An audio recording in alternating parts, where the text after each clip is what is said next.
Today in the crypto space, we see the market pulling back ever so slightly. Bitcoin right around the 87,000, Ethereum slightly below the $3,000 mark. In the rest of the crypto space, the altcoins, there's a few green gainers today, but the majority of the market is a little slumpy, right? We have ENA looking pretty good, Caspa, Quant, and a few others. In today's video, I want to talk about the general market. I want to use Bitcoin as a leading indicator, but more importantly, guys, I want to talk about BNB. What's going on with the Binance chain? Are we expecting further downside or a quick bounce to the upside? And so you know what? Let's talk about the news. Let's analyze the charts and let's strategize to capitalize.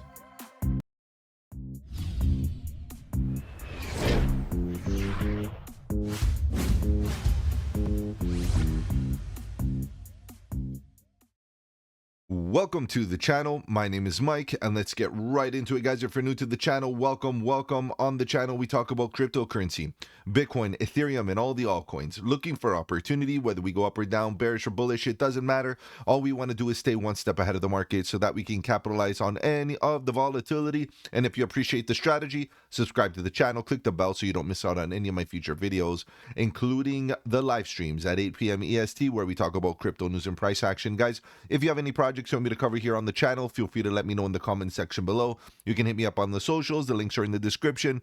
Better yet, guys, join the Discord. The Discord is where it's at. Lots of good alpha, trade setups, fundamentals, and learning material. The best part is it's absolutely free. All right, guys, let's begin. Let's see what we got going on here, because it is a bit of a slumpy day. We're going to admit that, right? Of course, us bulls were really looking for the green. Today wasn't one of those days, per se. It wasn't that bad, right? It wasn't that bad. But we're right around $3 trillion market cap at the current moment on this downtrend. Trading volume is also dissipating, which means the market is not in consensus.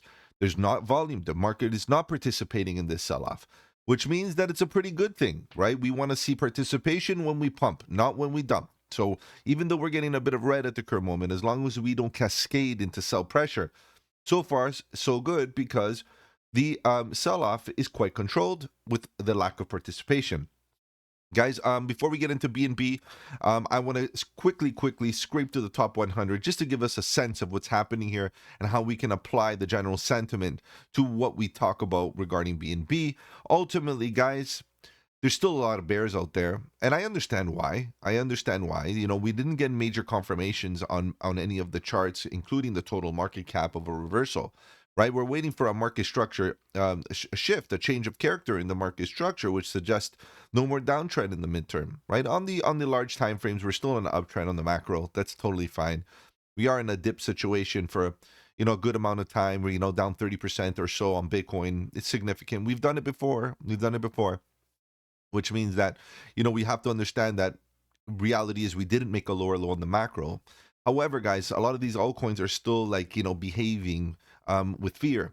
And of course, one of them is BNB. It has retraced significantly from its top. Now, it's not a big retracement, especially with the fact that BNB has been one of the better performers in this space, this cycle. So the truth is that, so what, it came down approximately to 24% when this thing ran up significantly in the last little while. So this is something we have to really understand. But what I decided to do here on the channel is go for another shift to get back into some of the altcoins, but start once again from the large caps. You guys know I talk about Bitcoin and Ethereum all the time. So I decided to start talking right now on BNB. I overlooked XRP. I still feel like the XRP chart looks a little sloppy. I'm very concerned about XRP's chart. I'm quite concerned about XRP and its future. I know there's a lot of XRP fans out there, and I'm not trying to, pick a team here. So I decided, you know what? It's better to let the chart speak for itself. Guys, join me live tonight, and we can talk about XRP. But the truth is, XRP's chart looks a little scary, and I'm not really the one to start gambling on a chart that looks like that. However, BNB right now, based on its performance and its sentiment, it does look quite interesting. Now, Solana is in a very similar boat, right? It came down approximately 31%. A lot of people calling a $100 target. All still very possible despite the relief. However, guys, if we do eventually get into a bottom scenario here, where we kind of round off or get a bit of structure, we're going to expect that a lot of these larger caps might show the proof of life, proof of altcoin season first, right? And given the fact that Bitcoin's risk to reward is not even the greatest, given that it already entered price discovery. So the truth is that we're waiting for Ethereum, in fact, to enter that mode, and it hasn't yet. So what we should be focusing on is risk to reward. And altcoins, like I've always said, until Ethereum gets into price discovery, the reward is in the altcoin market, but so is the risk. However, on this pullback, we reset some of that risk where we can buy range lows again. Guys, on the live streams, we're covering charts every single day.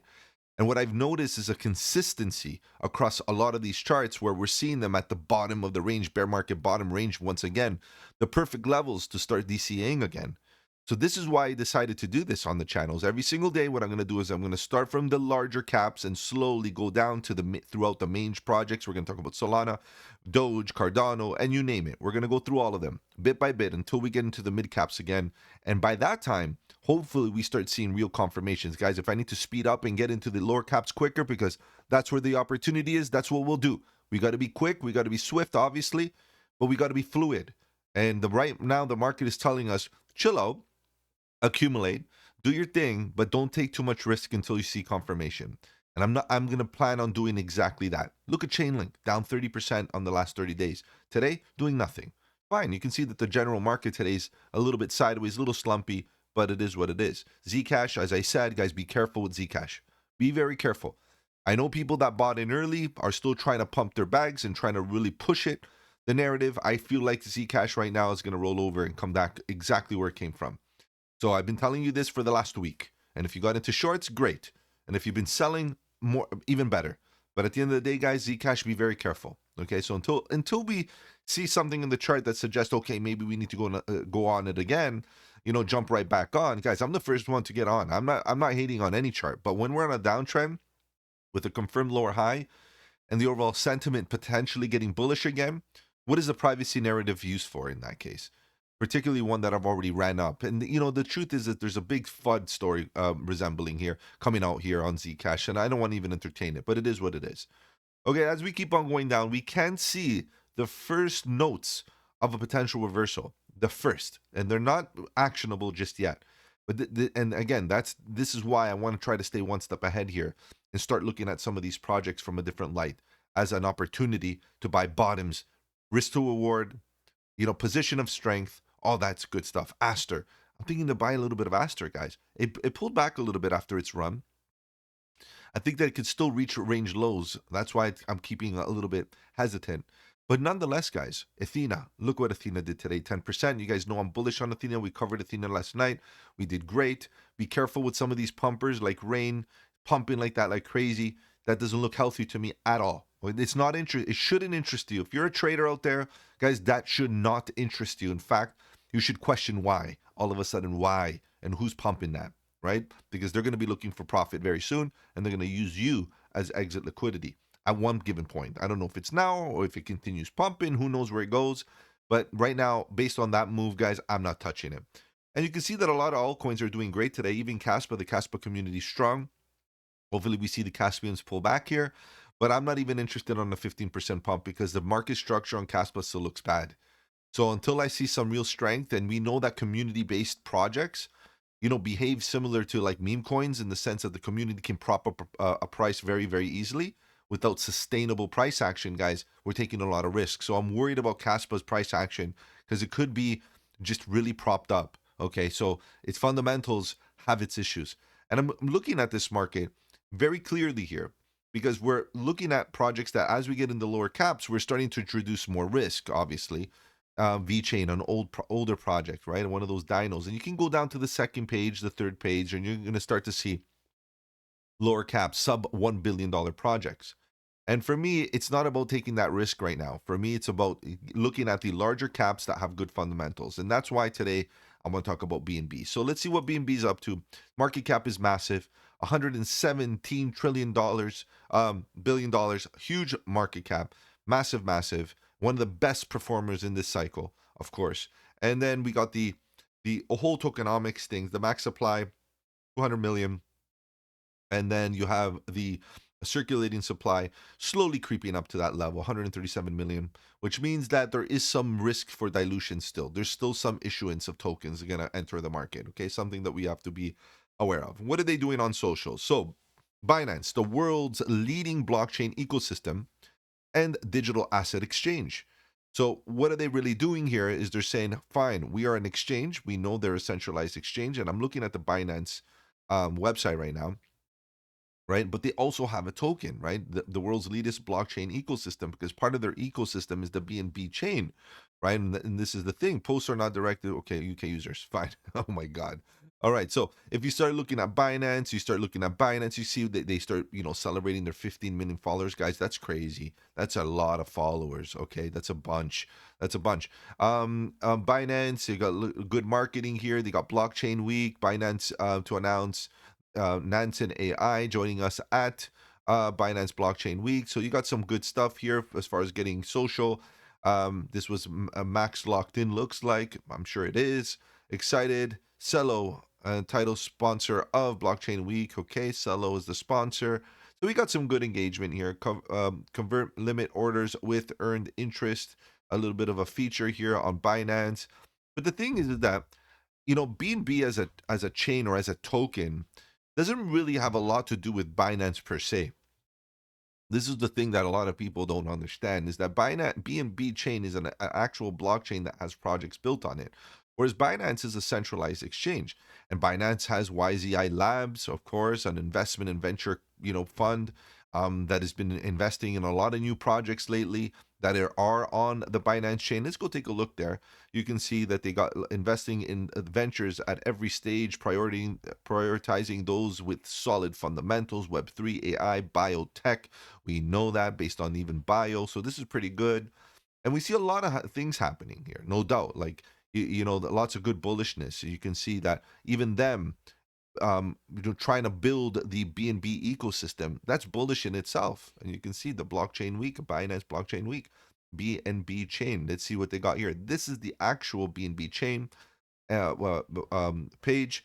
4 million followers, guys. That's still a lot. And you can see, guys, they have a full-on ecosystem. We started off on the centralized exchange. For those of you that don't know, they also have their own chain, and they also have a venture capitalist fund ready to go to help build this ecosystem. You can see that. So they have pinned comments here. Every builder has that one thing that gets them into build mode. With BNB Hack Abu Dhabi, we have coming up on December 5th and 6th. Tell us yours, and we could win a share of one BNB. So that's pretty cool. And you can see lots of good stuff here. BNB real world assets landscape. Got some good stuff here for the ecosystem. So before I continue rambling on, just understand that BNB is a heavyweight. It's a heavyweight in this space.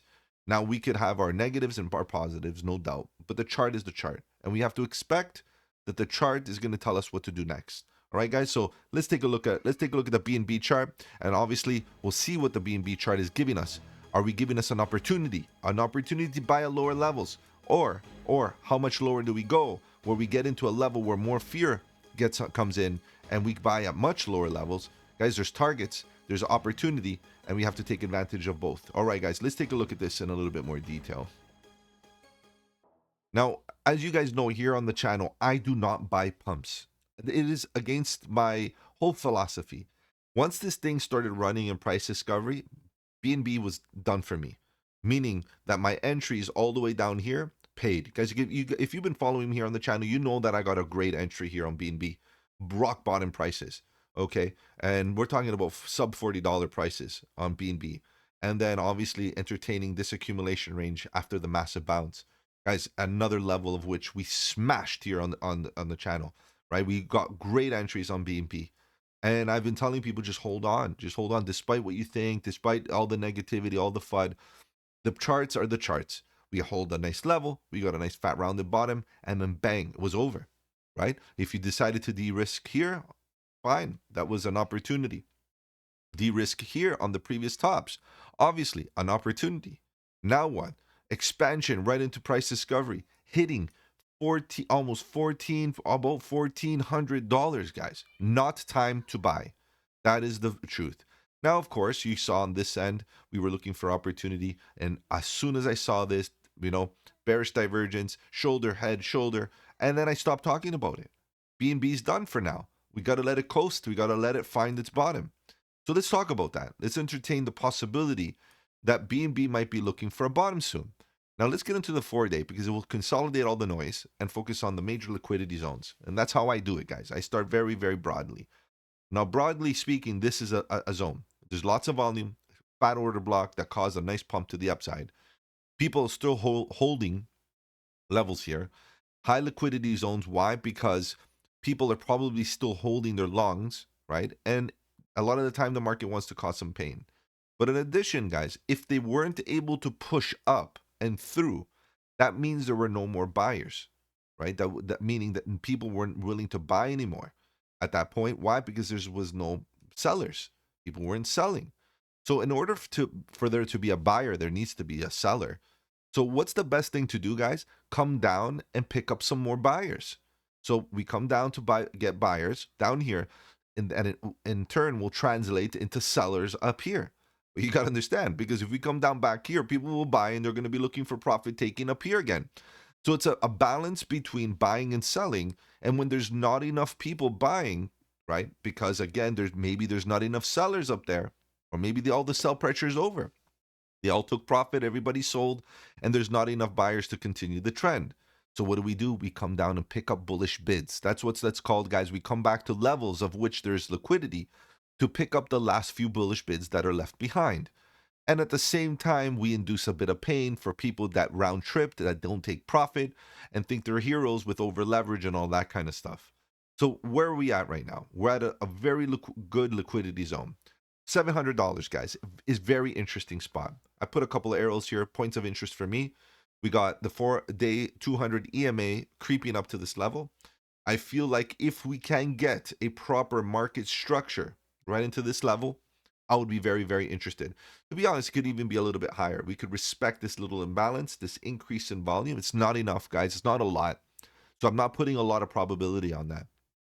I think there is a lot bigger probability, a lot higher probability if we even drop right even to about 650, right? Because that's where we get the big node of volume. That's where we get the majority of the support, right? And the truth is that we got left, buy orders down here that could definitely be filled to the point that we couldn't even come down lower to hunt liquidity down at these levels, at all these levels, bringing the BNB price much lower, right? So let me clean up this chart because this chart is a disaster. I apologize for the artwork, but it works when it works, and then after it gets oversaturated, and we need to kind of really clean up. So let's get on the daily here for a second. And we can definitely start taking away this because this related to the past. Let's get rid of it. Let's get rid of it. Let's get rid of it. It executed. We did well. We killed it. So let's get rid of some of this stuff. And the truth is now we have to look for the next opportunity. And when you're on an uptrend like this, after a blow off, what your biggest fear is that you fall into these bottoms to hunt that liquidity and fall into the last order block with major volume, which is down here. This is still good.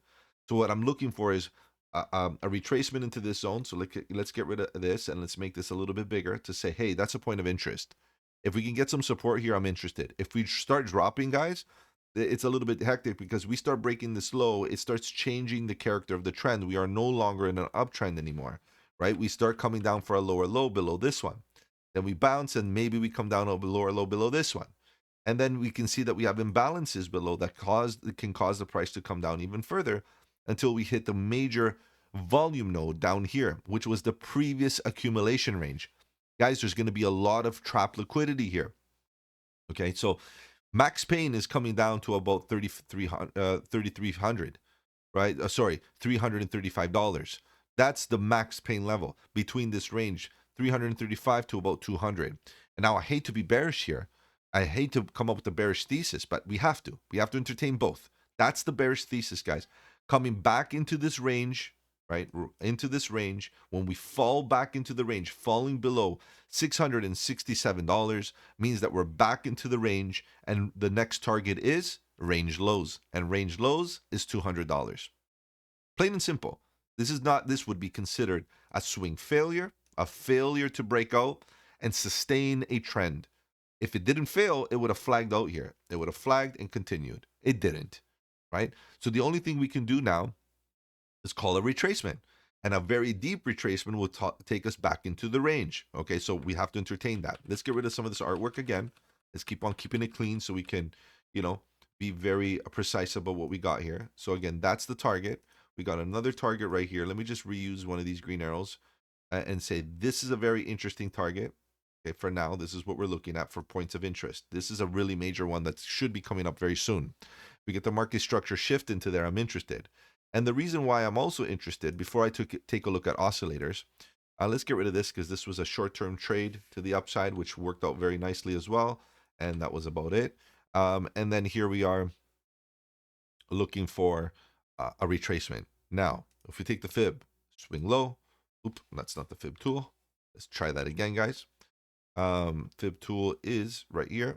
Swing low, swing high, bang, golden pocket. So guess what, guys? We hit the golden pocket. Could we come down to the 786? Do we come down to the 886? As we come down from the golden pocket down to the 886, it increases the probability of a reversal. If we cannot hold this level and form the reversal structure we need, the change of character with Class A bullish divergence, and all of that good stuff that we look for here on the channel, then guess what, guys? We have no choice but to expect that the price will come down to hunt more bids at lower level. And again, let's entertain this. There's an imbalance, guys. You see this?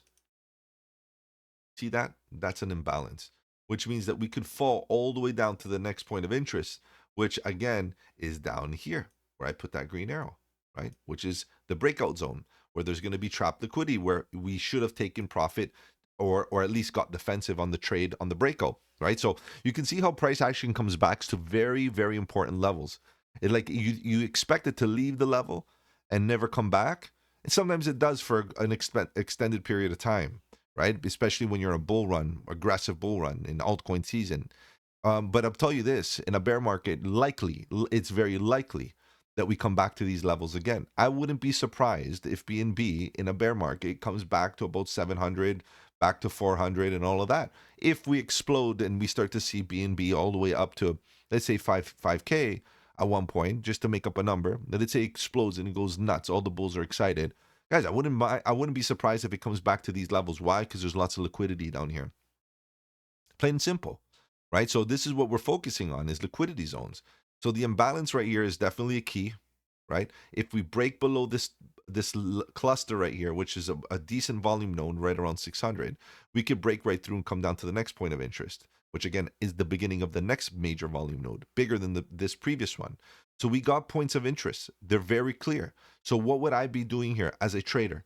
I would be deploying capital or I would be looking for price action to hit those liquidity zones and for accumulation.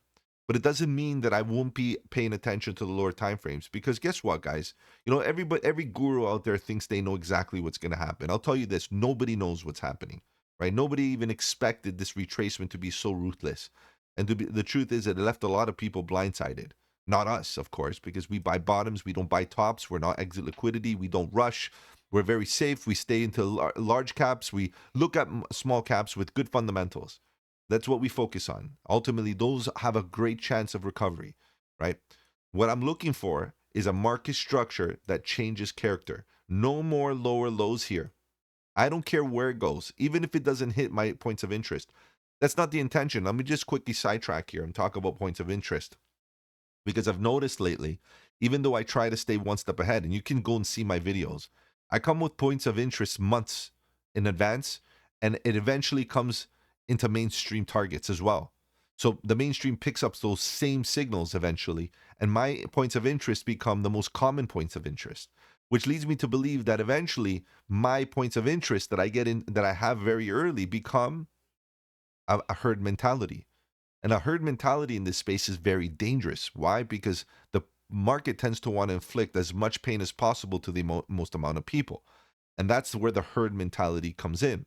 Guys, if you have a point of interest, please entertain the fact that we could potentially get a change of character a lot earlier. And it doesn't have to come down to those levels. So what I'm going to be doing is tracking these markets as I do every single day.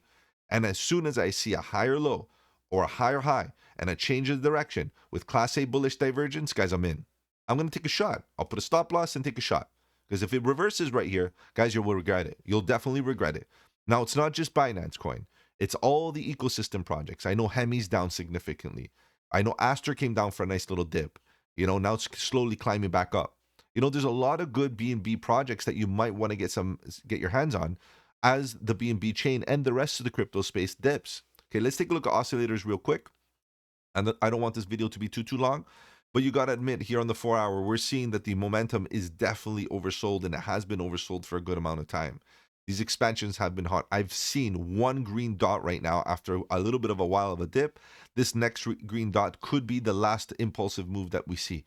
Now, with Confluence, I cannot in good conscience get into a big, massive long here. Right? I do see a correlation between momentum. There's a huge momentum gap here that caused it to fall. Now, if we can start making an uptrend and getting overbought, guys, that's a good sign. I see this Uno reverse being built right here. I don't know if it's going to be a long-term reversal here on volatility. But guys, if we start making a higher high and breaking above these tops and making higher highs and higher lows and reversing here, guys, you want your entries and you want to put that stop loss below it. So we're early. We're very early, and I would be also looking at Ethereum as that possibility. BNB obviously is a large cap and has been tag teaming that Bitcoin dominance for the last little while and bringing down that dominance in conjunction with Solana, Ethereum, and obviously XRP and BNB has been doing a great job. Even Doge at one point was doing great to try to bring down that Bitcoin dominance. So ultimately right now what we need to do is focus. Let's take a look at this oscillator right here, the trend oscillator. Still choppy, very indecisive, stuck in the mid zone. Guys, we're early. Focus on this trend as soon as we see not a trend line break. Guys, don't be a newbie. I know there's a lot of gurus out there that are treating trend lines as the magical line. It's not the fact. What you need to do is look for a change of character, right? You don't want to break a structure. You want a change of character. And if you know what I'm talking about, and you don't, and if you don't know what I'm talking about, join the live stream, guys. I'll be glad to explain. We can talk about all of this kind of stuff. And I take a very educational approach here because it's important that you guys learn how to fish, not me giving you the fish themselves. All right, guys. So if I've offered you any value here in this video, do the channel a massive favor. Slap the like button. It does really help out with the algorithm. If you want to follow me on the socials, the links are in the description. Better yet, guys, join the Discord. The Discord is where it's at. Lots of good alpha, trade setups, fundamentals, and learning material. The best part is it's absolutely free. Take care, guys. Have a good one. And don't forget, buy the dip.